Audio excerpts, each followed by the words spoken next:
It's a very seductive idea. It would be wonderful to believe that everything from your bank balance to an international war was really influenced by the planets. My first guest is an astrologer whose work is read by millions of people in Britain every day. Ladies and gentlemen, please welcome Jonathan Kaner.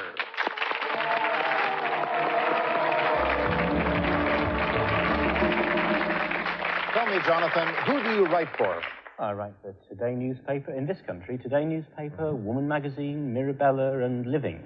I have a question for you. You know, are we really supposed to believe that everything you write for, say, a Capricorn is going to happen to 1/12 of the total population of the world that next day? Well, let me ask you something, James. You come from the other side of the Atlantic. Would you say that Canadians and Americans have different characteristics to each other? Yes, they do.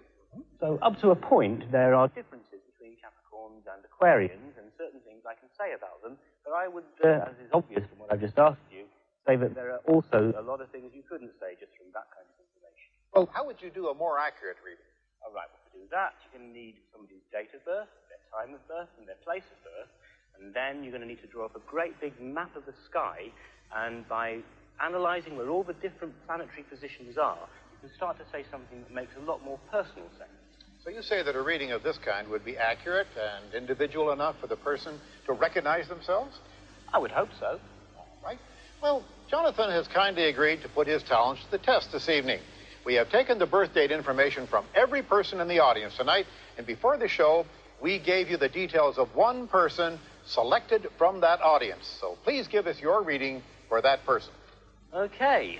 Well, I don't know who I'm addressing here, but I know that the person who owns the horoscope that I've been looking at has a very unusual horoscope.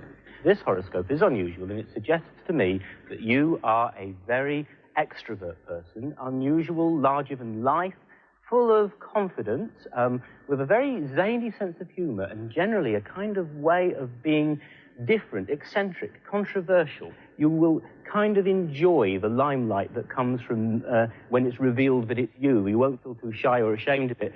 And one more thing I should also say, there's something about you which is rather professorial and intellectual, and it makes me think that we're dealing with someone who's had a well-trained mind, is very speedy and alert and quick-witted.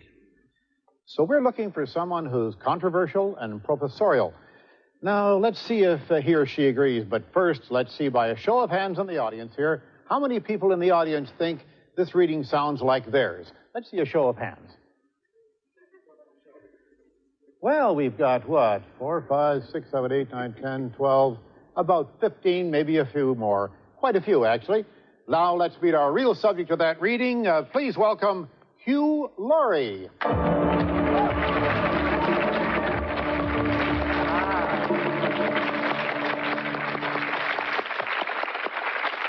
And Hugh is accompanied this evening by a gentleman he hardly knows, Stephen Fry.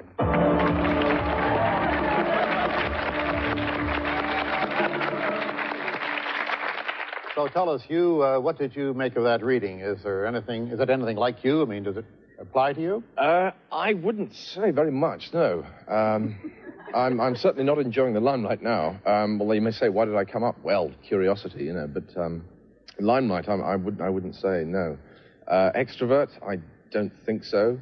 Professorial, I got the lowest possible degree at the university I went to. Ah, but you did go to university. Oh, that's right. Well, that's a start. Oh, that's yeah. One for me. You think you count that as one for you, do you? Well, just a small one you're for me, very generous I think, yeah.